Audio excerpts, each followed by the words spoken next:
Normal lang na makakakita ng mga ganitong flowers. Yan, normal lang.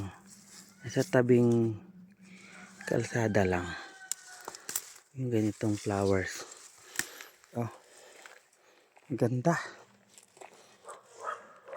Yan, samahan natin ito. Yan,